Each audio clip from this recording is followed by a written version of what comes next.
Hello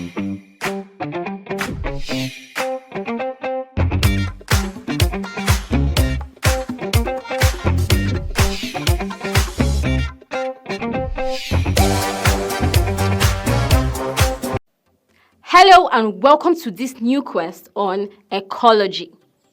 So you've learned a handful about ecosystems and biomes. Great! Ecosystems or biomes are affected by several factors that cause a number of changes to their composition and structures. Some of these factors directly affect the population of organisms residing in such ecosystems, or even the way the ecosystem is structured. Some factors can affect ecosystems positively, while others affect ecosystems negatively. A single factor can also affect an ecosystem positively at times and negatively at other times. For instance, the right amount of rainfall in a terrestrial ecosystem or biome can improve the population of producers in that ecosystem, and this means more food for the ecosystem. But excessive rainfall can lead to floods, which can erode the topsoil of a terrestrial ecosystem, reducing its population of producers. The organisms which make up the biotic part of an ecosystem can also have an impact on that ecosystem.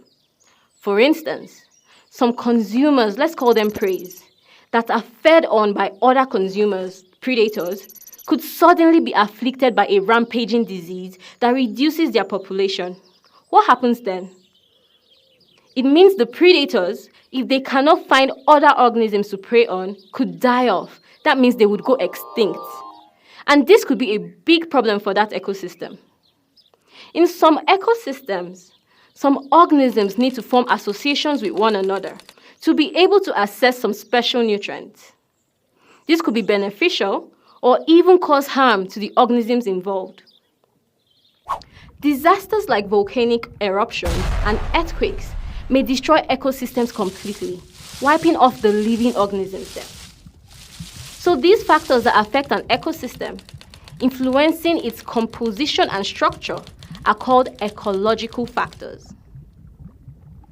Ecological factors can be biotic, which originates from the manner the living organisms in an ecosystem interact with and affect one another, or they can be abiotic, which originates from the impact of physical, chemical, and geographical factors the abiotic component of the ecosystem has.